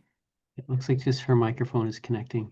I don't think this is part of the shame attacking, but it's a good launch point. There, her microphone's not connected. Looks like. Try that. But now she's muted again. Oh, Okay. Like her microphone was connected, and then she she's Well, trying we one. might have to pass on Is it that because the time yeah. is tight. We can give a few examples of kinds of Well, shame attacking can I exercises. ask a question, David? Since we can all see her, but we can't hear her, I'm just going to put Katie on the spot and say, can you belt out a song for us that we won't be able to hear, but we'll be able to see your animated fashion and it'll be even goofier and more ridiculous? Okay, see, she can hear us, we just can't hear her. So Okay. go for it. Give us your all. You might have to do more dancing than singing. Let's see it.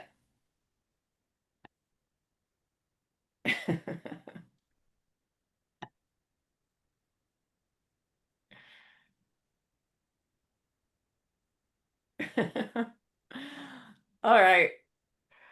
I think that's the best we can get from Katie, our Yeah. volunteer. So we'll say bravo. Good show that Yeah. you put on for Yeah. us. Thank you for doing that. And some of my Sunday hikes, we've done a lot of shame attacking exercises, and we'll often stop and a stranger who's hiking in the opposite direction, and then say, so and so in our group here wants to compete in, America's Got Talent, that singing thing for television. And she'd like to sing a selection for you and have you give her a grade and evaluate her talent. And this is someone who's not a singer.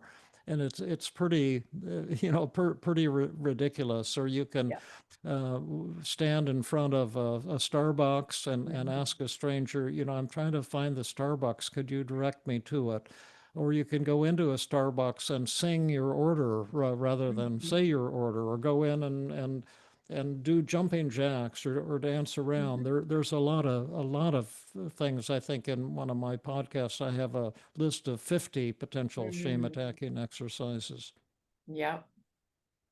Okay, well, let's keep going because we still have a bit more to do here. We covered that. Yeah, so the last method we're going to teach you guys is the feared fantasy, but we're going to teach it, demo it, show you a video, and then we still need time for Q&A and wrap up. So I think we're right on schedule here, right? So the feared fantasy exercise is also in line with many of the other exercises. The goal here is to work on a fear of judgment, right? That so many people who struggle with social anxiety are terribly worried about people judging them, looking down on them, etc.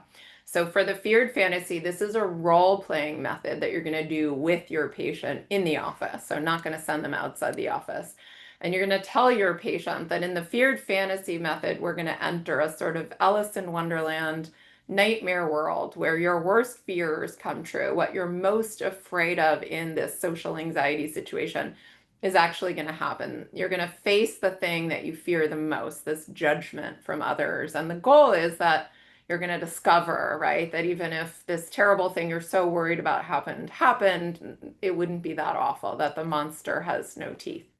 So we have to start by asking the patient what they're afraid others might be thinking but not saying about them. So this kind of fear of judgment, or that others would be looking down on them, or whatever their worry is that others would be thinking about them. Then you're going to tell the patient, okay, so now let's imagine your patient is worried that they're giving a presentation and that others will judge them and think that they did a terrible job. Then they're going to enter the workshop from hell, or the classroom from hell, whatever the situation from hell. And there are two rules for the feared fantasy. One rule is if you're worried that people are looking down on you, they really are in this scenario. And not only are they looking down on you internally and kind of having negative thoughts about you, but they're not going to be polite. They're going to get right up in your face and they're going to tell you exactly what they think of you. And the feared fantasy, the therapist is most frequently going to start out in the role of kind of the critical other, right? The person saying, I judge you, or I look down on you, or you did a terrible job presenting today. And the patient is going to play the role of themselves and try to sort of defeat the monster. After each exchange, which you'll see David and I demonstrate, and you'll watch it on a video too, we're going to ask the patient, who won? Was it me or you? Was it big or small, big or huge? We do this with a lot of our role-playing methods so we can figure out, is the patient getting what they need to get here? Oftentimes we need to do a lot of role reversal. So we can actually have the patient be the critical other, and we, the therapist, can model, an effective response. So David, do you want to say anything more about it, or do you want to do the demo? We can do the demo and then get into the video. Okay. Do you want to, should I share my negative thoughts here on this slide and then you want to be the judger? Sure, we can do it that way, no problem. Okay.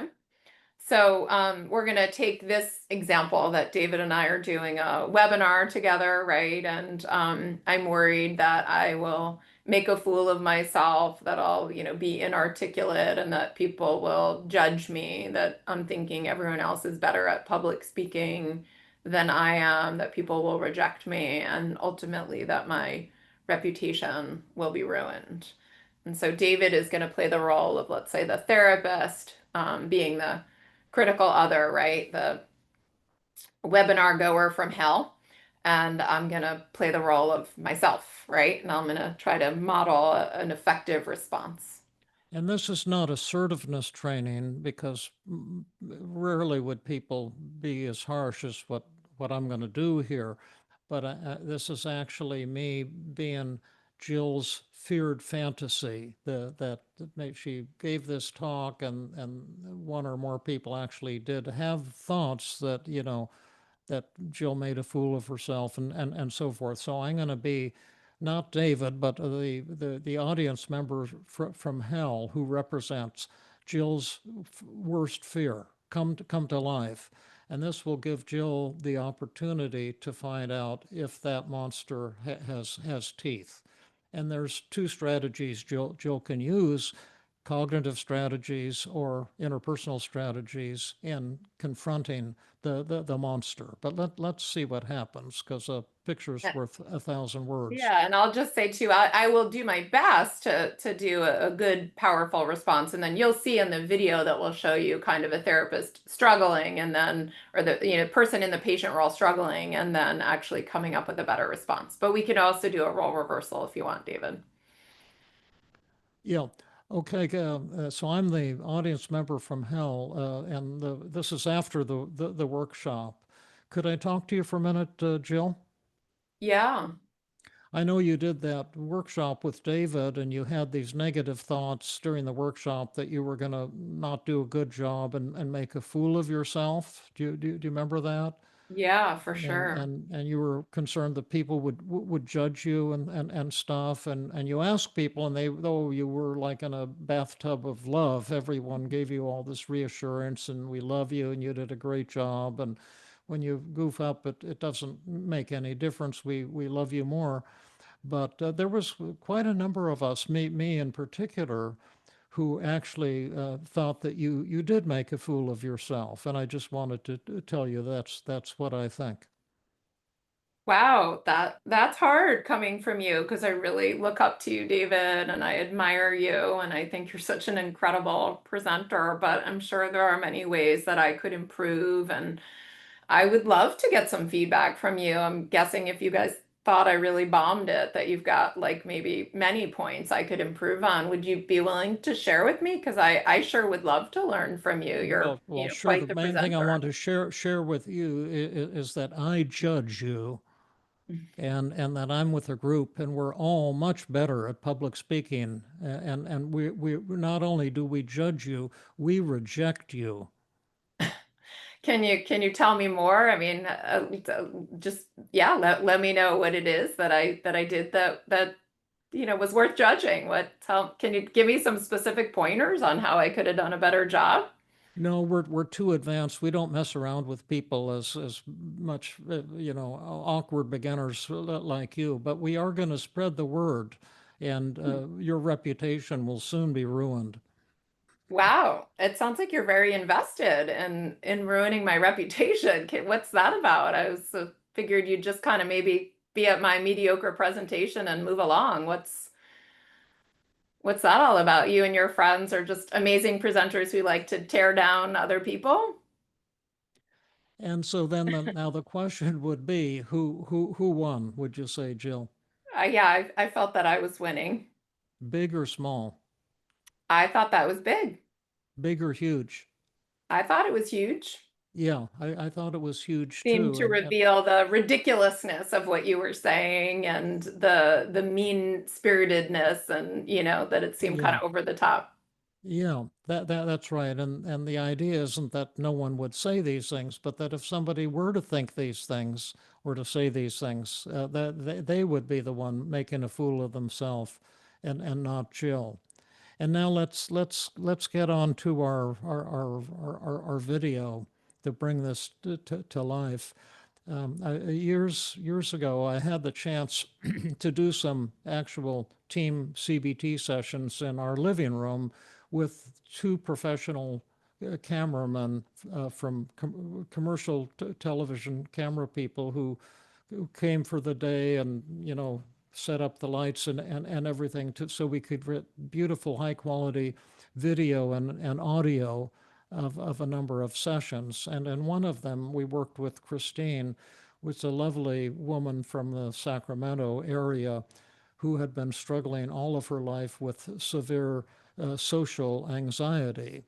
And her feared fantasy was to imagine that she was on a date with some cool guy who then tries to talk about some serious topic, and she wouldn't be intelligent enough or know how to carry her weight, and to her that was just like the most horrible thing she could imagine. And so I'm working with my former student and now dear friend and colleague, Dr. Matthew May, and we were doing some co-therapy. And in this video segment, we're going to bring Christine's worst fear to life. And she's she's dating Matt, and then suddenly during the date, Matt turns into the monster she fears the most. Let's see what happens.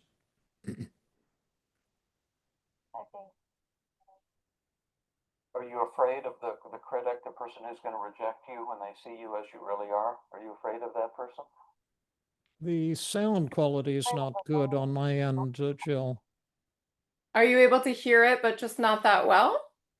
I Or turned you the microphone up. Let's hold on. start it again and Let me see. just hold on one second. Let me just do one thing.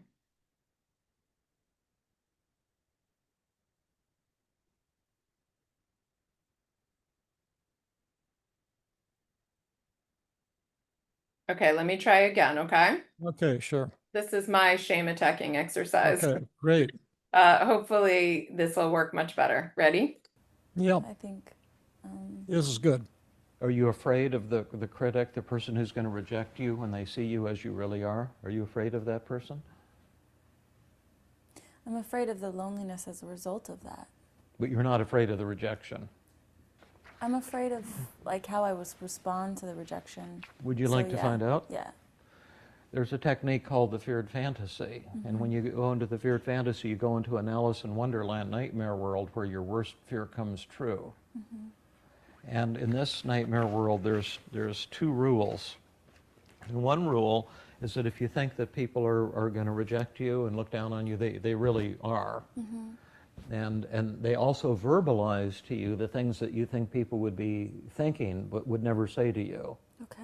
And let's imagine that you're having a date with Matt, and you're going from this funny, fun stage, and you're suddenly beginning to feel kind of self-conscious and anxious, and you disclose that to him rather than hiding it as you usually do. And then he turns into a horrible critic. Okay. And we can see if we need to be afraid of that person. And actually, you can be Christine or Matt. You can have either role. Which role would you like? You want to be the critic, the hostile critic, or you want to be Christine? Well, I think I'd start with Christine because I have an idea of what, like, of where it would Okay. start to go foul. Okay. Like, say for instance, if you brought up a topic that I didn't really know that much about, or you know, something, and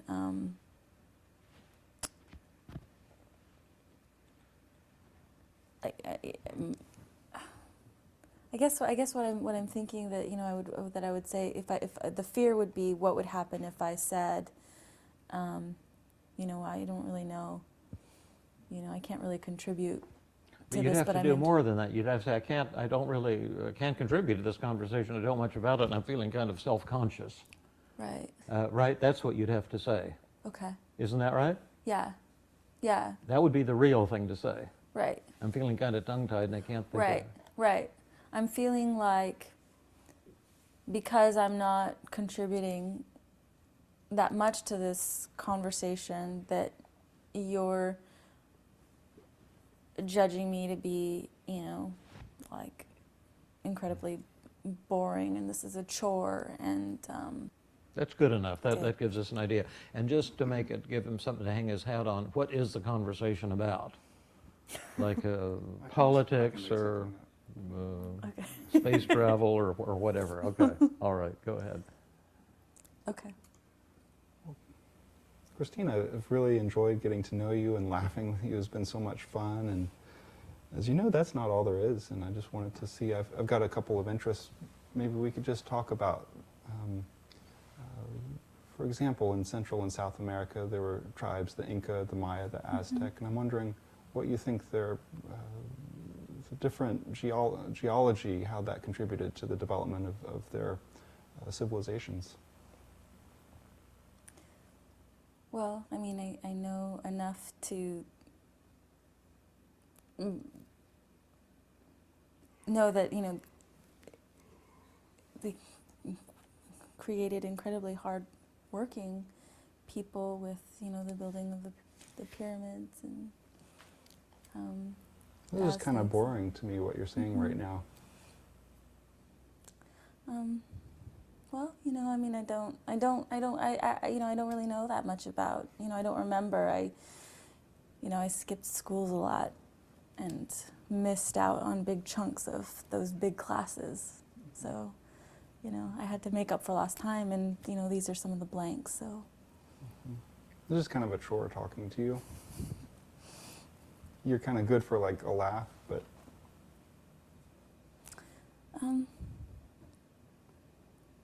well, I mean, I appreciate your honesty. I'm very honest. That's one of my many awesome qualities. I'm kind of like one of the upper echelon types. Yeah, you know, like as I'm thinking, I'm not really feeling like I'm the worst one in this conversation. Kind of don't like you. Right, exactly. Exactly. Let me show you a slightly different style. But that's not illuminating. That's what you're afraid of, right? Right. And why are we no longer afraid of that? Because it's like why would I choose that? Exactly, but we can take it even further. Let me play your role in that, and go ahead. So you're really into the Incas and stuff like that? Yes, that's one of my main interests. And you spend a lot of hours, you know, in the week studying the Incas and so forth? It's important to me that we be able to connect on that level. You know, I don't know a damn thing about the Incas. And furthermore, my mind goes blank when you ask me about them, because I just don't, I don't know shit about them. Well, this is... Nor am I even interested in them, to be honest with you. Well, then this is just a boring chore of a conversation for me. I don't know why I'm even here. Yeah, I may not be the woman for you. You may be looking for more of an Inca lover. If you give me your card, you know, if I meet some really cool-looking women who are intrigued by the Incas, I could hand them your card. You're not even worth my time. No, oh no, absolutely. You need a more of an Inca. Is this helpful? That's beautiful. And what about it? What do you like about that? I just really just appreciated just kind of like acknowledging, you know, like the absurdity of it, you know. But and why just is really, it absurd? What is Were you absurd gonna go about on, it? or- Because it. I think. Oops, sorry. Okay, I tried to pause it there. So yeah, so we were going to end actually on that note. Do you want to make any final comments about that video, David? It's one of my very favorite videos that we ever show because it's so obvious, the, you know, flip that switches in Christine's brain where she realizes, right, that she's not the one with the problem. Yeah, absolutely. I think the idea behind feared fantasy is that we often run away from what we fear the most. We avoid it, and that makes it mushroom and get worse. And the feared fantasy is a way of confronting fears that you can't confront in actual reality because they're not going to happen in actual reality and just the way you're afraid. But if you act it out like this, you can you can suddenly see that the thing that you've been afraid of is not worth being afraid of, and it's a kind of liberation from your fears. Yeah. Uh, And so we're going to share with you guys a couple of opportunities to learn more. And then in about 5 minutes, Mike is going to put the link to the CE survey in the chat box for the therapists who need their CEs. And David and I will take just a few questions at the very end of the webinar.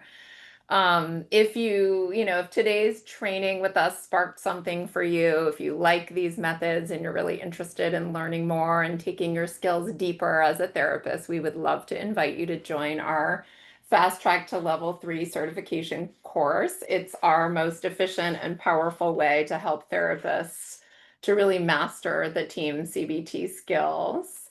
David and I shared with you today just a handful of the interpersonal exposure methods. And as you can see on this slide in the Fast Track course, we teach lots and lots more.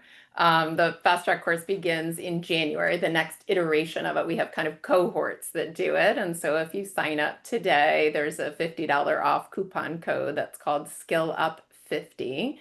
And you can sign up at fasttrackcbt.com. And Mike is also going to put that information in the chat box. And this slide has a lot on it. I'm going to briefly just tell you kind of what all is involved in the Fast Track course.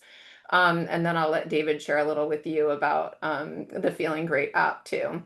So the course is a hybrid format designed for busy therapists where you only need to commit 1 to 2 hours a week, and you get 16 hours of on-demand content that you can complete at your own pace. Me teaching different skills, David and I doing interviews and telling stories.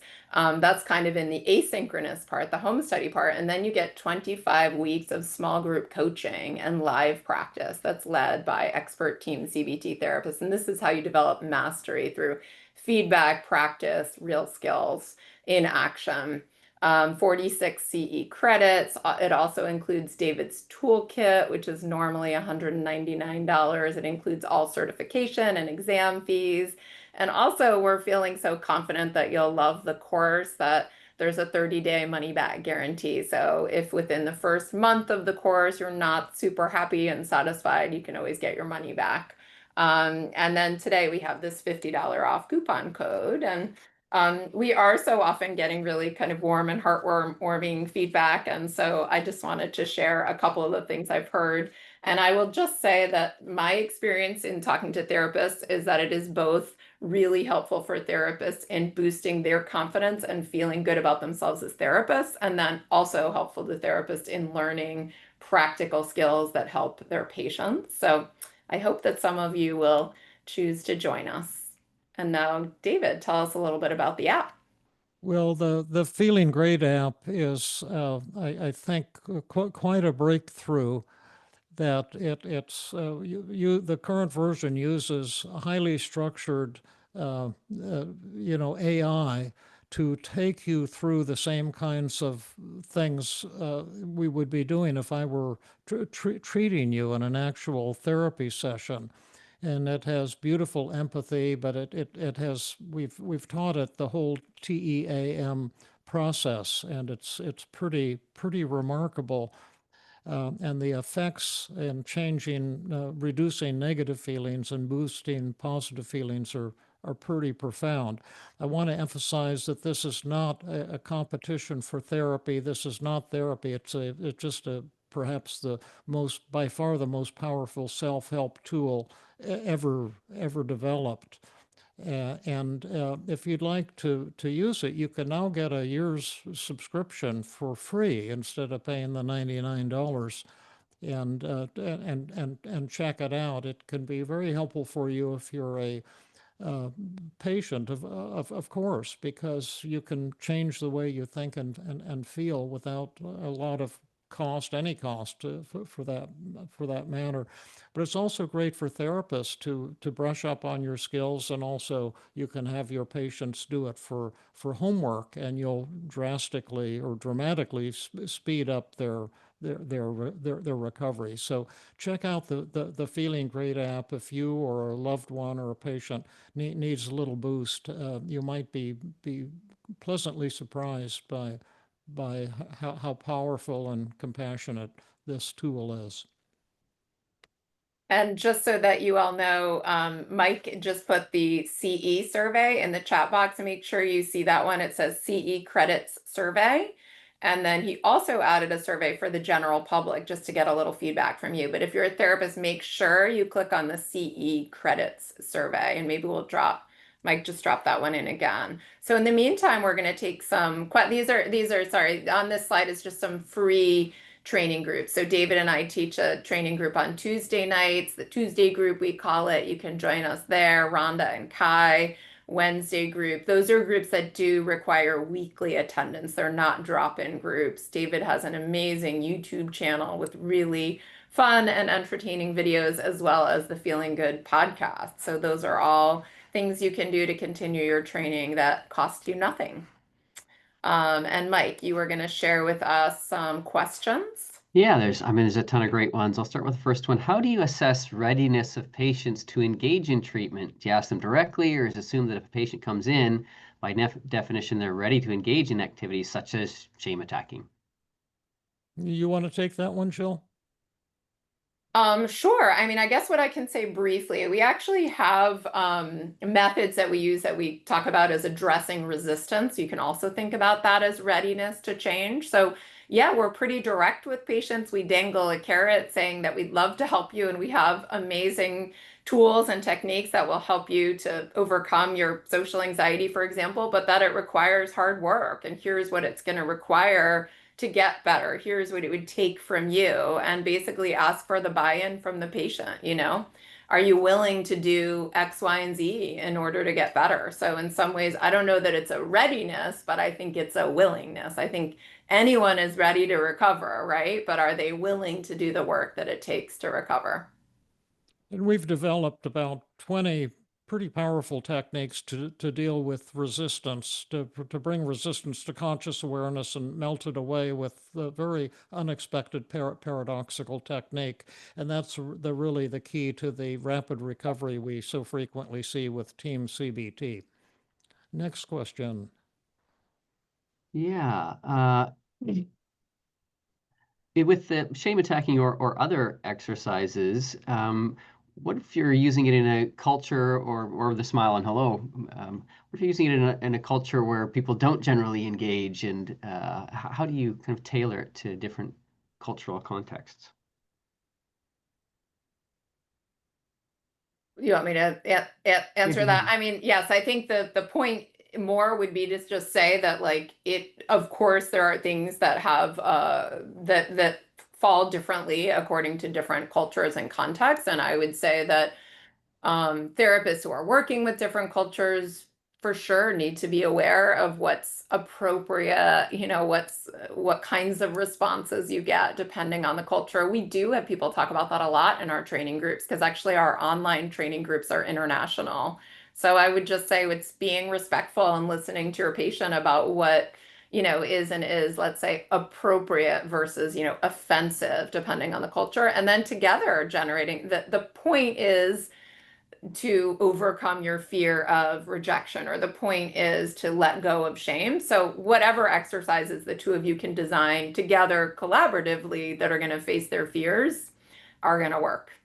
Yeah, and I would say that most of the resistances are individual and not cultural. You want to be sensitive to all the things about a patient when you're working with a patient. This is an art form. They're powerful techniques, and they require responsibility and tremendous training of therapists. That's why we offer free training every week to therapists from around the world in our training group at Stanford. I think that's probably all we have time for. And I did put one of the podcasts. David has a ton of podcasts on a lot of these as well, if people want additional resources there. Sorry, I just wanted to say one last thing is if anyone had difficulty with the survey, it's not that there's anything wrong with the survey, but some people have blockers and all sorts of things on your computer. If you did not get the CE survey, if you could not access it, please send an email to certification@feelinggoodinstitute.com. If you chatted us and said, send me the survey, that's not going to happen because we don't have your email address sitting right here. So just send an email to certification@feelinggoodinstitute.com and we'll make sure that you do get the CE survey and then the CE certificate. And so I'll just say a final thank you so much to everyone who joined us today. Huge thank you to David. I love your brilliance and your sense of humor and your warmth and your authenticity. I think everyone so appreciated getting to know you a bit better today. And thanks to Mike for kind of emceeing and to all of you for having an interest in these methods. I hope that you'll continue to learn and train and grow and make changes in your lives and keep connecting with us. So thanks to everyone for coming today. Thank you, everybody.